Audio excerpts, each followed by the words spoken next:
स्वागत है आपका। आप देख रहे हैं द न्यूज और मैं रानी गुप्ता आपके साथ। इस वक्त की बड़ी खबर सामने आ रही है लोकसभा से। बता दें, दरअसल अविश्वास प्रस्ताव को लेकर के इस वक्त लोकसभा में चर्चा चल रही है। इस बीच निशिकांत दुबे ने न सिर्फ सोनिया गांधी बल्कि राहुल गांधी के साथ साथ विपक्षी गठबंधन पर बड़ा हमला बोला है। बता दें, जहां निशिकांत दुबे ने सोनिया गांधी पर तीखा प्रहार करते हुए ये कह दिया कि सोनिया गांधी के पास सिर्फ दो ही काम है, पहला बेटे को सेट करना और दूसरा दामाद को भेंट करना। बता दें, जैसे ही निशिकांत दुबे ने ये बात कही, सदन जो है ठहाकों से गूंज उठा और इस दौरान सोनिया गांधी भी मुस्कुराते हुए नजर आई। यहाँ सोनिया जी बैठी हुई है। सोनिया जी का मैं बड़ा सम्मान करता हूं सर। सोनिया जी, मुझे जो लगता है कि उनके पार्टी की उनकी दो मनस्थिति है। वो एक हिंदू सभ्यता संस्कृति में बिलीव कर रही है, इसीलिए अलौकिका पंडिता की तरह जो पूरा किताब में लिखा हुआ है कि क्या क्या करना चाहिए एक भारतीय नारी को, उसका पूरा का पूरा पिक्चर सोनिया जी देती है। उनको दो काम करना है, बेटे को सेट करना है और दामाद को भेंट करना है।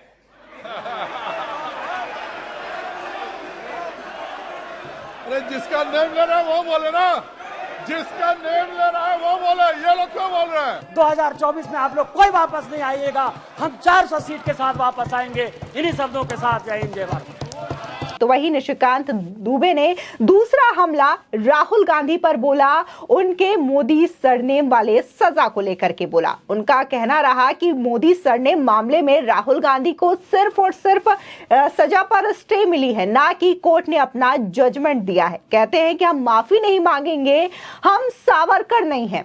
आप तो सावरकर हो भी नहीं सकते और आप मोदी सरनेम मामले में माफी भी कैसे मांग सकते हैं, क्योंकि मोदी तो ओबीसी है और आप कहां ऊंची जाति के ऊंचे लोग और कैसे गरीब से माफी मांगेंगे। इसी के साथ ही अविश्वास प्रस्ताव को लेकर के भी निशिकांत दुबे ने बड़ा हमला बोला। उनका कहना है कि ये जो अविश्वास प्रस्ताव है वो एक गरीब के बेटे के खिलाफ लाया गया है।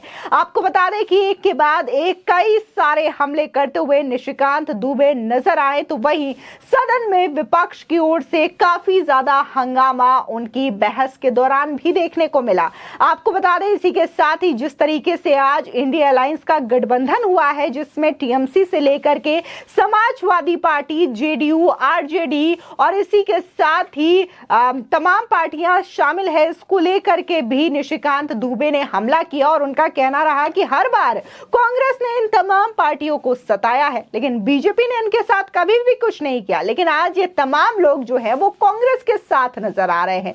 ये करे तो रासलीला, हम करे तो कैरेक्टर ढीला। ऐसे तमाम जो हमले हैं वो देखने को मिला। एक के बाद एक कटाक्ष करते हुए निशिकांत दुबे नजर आए। बता दें, लोकसभा में अविश्वास प्रस्ताव को लेकर के चर्चा चल रही है। इस पर बहस की शुरुआत कांग्रेस नेता गौरव गोगोई की ओर से की गई। उसके बाद बीजेपी के नेता निशिकांत दुबे ने इसका जवाब दिया। उन्होंने इस दौरान सोनिया गांधी पर तीखा हमला बोला, साथ ही राहुल गांधी पर भी हमला बोलते हुए कहा कि वो कहते हैं कि मैं सावरकर नहीं हूं जो माफी मांग लूं। यही नहीं, उन्होंने कहा कि राहुल गांधी ने इसलिए माफी मांगने से इनकार कर दिया क्योंकि मोदी तो एक ओबीसी होते हैं और निचली जाति से संबंधित है, उनसे माफी क्यों मांगेंगे? आप तो बड़े आदमी हैं, आप तो सावरकर हो भी नहीं सकते। सावरकर ने जिंदगी के 28 साल जेल में गुजारे हैं। साथ ही उन्होंने कहा कि यह अविश्वास प्रस्ताव गरीब के बेटे के खिलाफ है। वही निशिकांत दुबे ने राहुल गांधी पर ये भी कहा कि ये लोग हमेशा बोलते हैं कि राहुल गांधी की आवाज को दबाया जा रहा है, इन्हें सदन से दूर रखने का प्रयास किया जा रहा है। आखिरी जो सेशन हम लोगों ने ज्वाइन किया था वो था बजट सत्र। राहुल गांधी यही थे और हम लोग मॉनसून सत्र में हैं, राहुल गांधी भी यही हैं। राहुल गांधी आखिर गए कहां थे? उनकी सजा पर फिलहाल स्टे लगा है, कोर्ट ने अपना जजमेंट नहीं दिया है, उन्हें इस सजा से, इस पूरे मामले से बरी भी नहीं किया है। आपको बता दें कि अविश्वास प्रस्ताव के चर्चा के दौरान अपनी बात रखते हुए बीजेपी सांसद निशिकांत दुबे ने कहा कि अभी गौरव गोगोई को सुना, लेकिन मुझे उम्मीद थी कि राहुल गांधी बोलेंगे क्योंकि मीडिया में बात उठ रही थी। चलो कोई बात नहीं, देर से सोए होंगे, नहीं बोल पाए, कोई बात नहीं। आपको बता दें कि यह बात सुनते ही विपक्षी सांसद भड़क गए और निशिकांत दुबे के बयान के विरोध में सदन में हंगामा करने लगे। वहीं स्पीकर ओम बिरला के मनाने पर भी विपक्षी सांसद चुप नहीं हुए, जिसके बाद उन्होंने कहा कि कोई बात नहीं, अब बात आगे बढ़ाते हैं। जिसके बाद उन्होंने इस अविश्वास प्रस्ताव को लेकर के बोलना शुरू किया और विपक्षी गठबंधन को लेकर के निशाना साधना शुरू किया। इस दौरान उन्होंने जिस तरीके से जेडीयू, समाजवादी पार्टी, असदुद्दीन ओवैसी, इन तमाम लोगों के जो रिश्ते कांग्रेस से पहले रहे, उस बात का याद दिलाया और साथ ही उन्होंने ये भी कहा कि ओवैसी साहब पूछ रहे थे कि इधर रहूं या उधर। कांग्रेस पार्टी ने शेख अब्दुल्ला साहब को जेल में डाल दिया।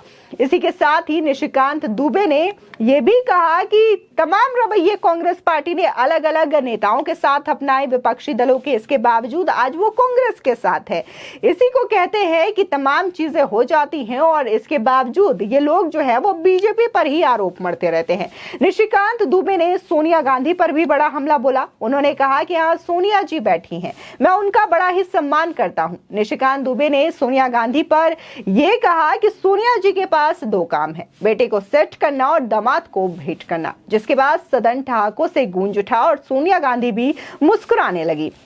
उनके इस बयान के बाद विपक्षी सांसदों ने विरोध दर्ज करना शुरू कर दिया, जिसके बाद बीजेपी की ओर से यह कहा गया कि जिनको बोला जा रहा है उन्हें आपत्ति नहीं है, तो आखिर आप लोगों को आपत्ति क्यों हो रही है जिसकी वजह से आप हंगामा कर रहे हैं। बता दें, निशिकांत दुबे ने इस दौरान कहा कि मैंने इसी हाउस में कहा था कि किसी दामाद जी का मकान है, एक आदमी भागा जिसका नाम है सीसी थम्पी। इसी तरीके से संजय भंडारी ने कहा कि दामाद जी का वो मकान है। उन्होंने कहा कि अविश्वास प्रस्ताव का मूल मंत्र यही है कि बेटे को सेट करना और दामाद को भेंट करना।